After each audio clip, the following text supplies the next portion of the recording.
बंगाल में नया सूर्योदय, पहली बार खिला कमल।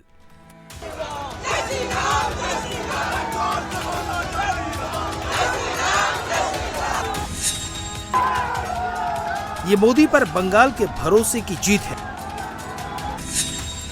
ये भय पर भगवा की विजय है। ये विजय श्यामा प्रसाद मुखर्जी के सपने की है। डॉक्टर मुखर्जी ने पश्चिम बंगाल को भारत का हिस्सा बनाए रखने के लिए एक बड़ी लड़ाई लड़ी थी। उन्होंने जिस सशक्त और समृद्ध बंगाल का सपना देखा था, वो सपना कई दशकों से पूरा होने का इंतजार कर रहा था। आज 4 मई 2026 को बंगाल की जनता ने हम भाजपा कार्यकर्ताओं को वो अवसर दिया है। साथियों, बंगाल के भाग्य में आज से एक नया अध्याय जुड़ गया है। आजादी के बाद बंगाल में नया सूर्योदय हुआ है। बीजेपी इसे सही मायनों में 74 साल में पहली बार आजादी करार दे रही है। इस जीत के साथ ही प्रधानमंत्री मोदी ने अपने बंगाल प्लान का खुलासा कर दिया कि अब बंगाल में कानून का राज चलेगा। पहली कैबिनेट में ही आयुष्मान भारत योजना को हरी झंडी दिखाई जाएगी और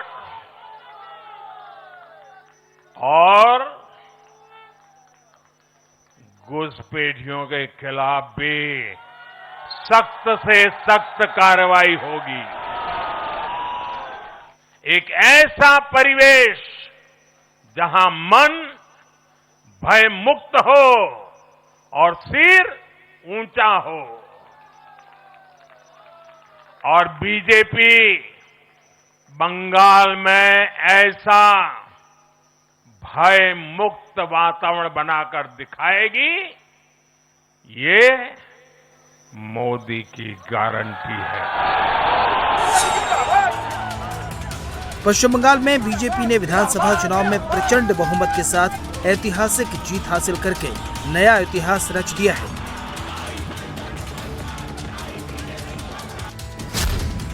बीजेपी ने 294 सीटों वाले बंगाल में 206 सीटों पर जीत हासिल की है। वहीं टीएमसी 81 सीटों पर सिमट गई है, जबकि अन्य के खाते में 6 सीटें आई हैं। 20 से ज्यादा राज्यों में भाजपा एनडीए की सरकारें हैं। हमारा मंत्र है नागरिक देवो भव।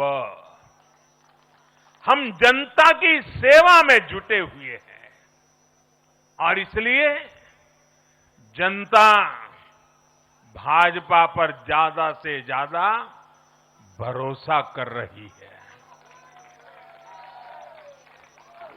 जनता साफ देख रही है, जहां भाजपा वहां गुड गवर्नेंस, जहां भाजपा वहां विकास।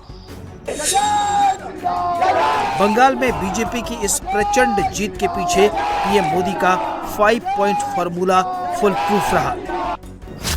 पहला, हिंदुओं का एक होना।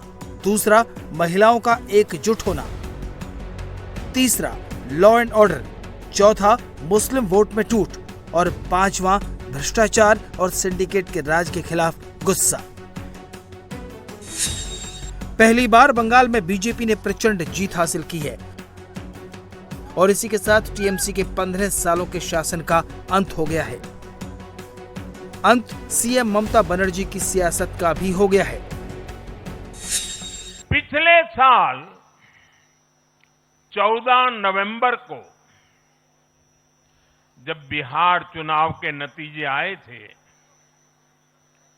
तब मैंने इसी जगह से बीजेपी मुख्यालय से आप सबको कहा था, गंगा जी बिहार से आगे बहते हुए गंगा सागर तक जाती है। और आज बंगाल की जीत के साथ गंगोत्री से लेकर गंगा सागर तक कमल ही कमल खिला हुआ है। बीजेपी की भगवा सुनामी में ममता बनर्जी अपनी सीट तक नहीं बचा पाई। बीजेपी नेता शुभेंदु अधिकारी ने ममता को उनके गढ़ भवानीपुर में बुरी तरह हरा दिया। और पूरा के पूरा हिंदू समाज, बंगाली हिंदू हो सकता है, जैन समाज हो सकता है, गुजराती हो सकता है, सिख समाज हो सकता है, मारवाड़ी हो सकता है, पूर्वांचली हो सकता है, सब मिल के एक साथ वोटिंग किया। इसलिए ममता बनर्जी वो खिदिरपुर में 20,000 लीड लिया, बाकी सब मेरा लीड हुआ। तो मैं पहले से आपको बता रहा था, ये 7 चरण तक मुरा पीछे रहना पड़ेगा, 8-9 से मैं मेकअप करूंगा, 14-15 से मैं आगे जाऊंगा, 20 तक मैं जीत जाऊंगा। तो मैं बताया था आपको पहले, इतना बड़ा जीत का बाद भी ममता बनर्जी को हराना बहुत जरूरी था।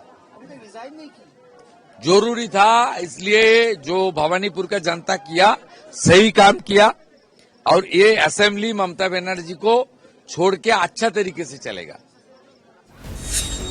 बंगाल में बीजेपी की ऐसी भगवा लहर चली कि ममता दीदी के साथ उनके भरोसेमंद सिपाही भी साफ हो गए। ममता सरकार के 9 दिग्गज मंत्री भी चुनाव हार गए। Women and child welfare minister Shashi Panja, north Bengal development minister Udayan Guha, वित्त राज्य मंत्री Chandrima Bhattacharya, education minister Bratya Basu, food minister Rathin Ghosh, forest minister Birbaha Hansda, fire and emergency service minister Sujit Basu और ग्रामीण विकास राज्य मंत्री बेचारा मन्ना चुनाव हार गए। लाइब्रेरी मिनिस्टर सिद्दीकुल्लाह चौधरी भी चुनाव हार गए। ममता बनर्जी की इस शिकस्त के पीछे उनकी सरकार में हुआ भ्रष्टाचार, लूट और जंगल राज है, जिसका अब बीजेपी चुन चुनकर हिसाब करने वाली है। इसे खत्म हो जाएगा विद इन 24 आवर्स, इसको बर्बाद हो जाएगा, खत्म हो जाएगा। ये भ्रष्टाचारी परिवारवादी पार्टी, इसका कोई आइडियोलॉजी नहीं है। आईपैक, कुछ पुलिस और कुछ गुंडा, खास करके एक समुदाय का कुछ गुंडा के ऊपर इसका पार्टी था। ये पार्टी खत्म हो जाएगा। भ्रष्टाचारी है, गुंडा है, कानून के अंदर उसके खिलाफ कार्रवाई होगा। 15 सालों से सीएम की कुर्सी पर बैठी ममता बनर्जी के खिलाफ एंटी इनकम्बेंसी हावी रही। बंगाल में हिंसा, बढ़ते अपराध और टीएमसी कार्यकर्ताओं का गुंडा राज ममता की हार की वजह बनी। राशन घोटाला, भर्ती घोटाला, 10,000 करोड़ रुपए की मनी लॉन्ड्रिंग जैसे मुद्दों ने वोटर्स को टीएमसी के खिलाफ कर दिया। यही वजह है कि पिछले चुनाव में 213 सीटें हासिल करने वाली ममता बनर्जी की पार्टी इस बार 100 सीट के भीतर सिमट गई। ये जीत काफी संघर्षों के बाद, हम कह सकते हैं कि वर्षों तक वामपंथ के पूरे पश्चिम बंगाल को जिस प्रकार से हिंसक वातावरण में तृणमूल की सरकार ने जिस प्रकार से तानाशाही रवैये में वहां की जनता को रखा था, एक पूरा भय का वातावरण वहां के लोगों के बीच में बना हुआ था। आज हमारे कार्यकर्ताओं ने जो प्राणों की आहुति दी, जो बलिदान दिया, और हम कह सकते हैं हमारे माताओं और बहनों ने जो पुत्र और पति को खोया, आज उन सब को मैं नमन करता हूं और उन सब के समर्पण को अभिनंदन करता हूं। और मैं मानता हूं कि माननीय प्रधानमंत्री नरेंद्र मोदी के नेतृत्व में जिस प्रकार से उस भय के वातावरण से नरेंद्र मोदी के भरोसे के वातावरण में जनता आई है, हम स्पष्ट रूप से अपने नेतृत्वकर्ता का अभिनंदन करते हैं।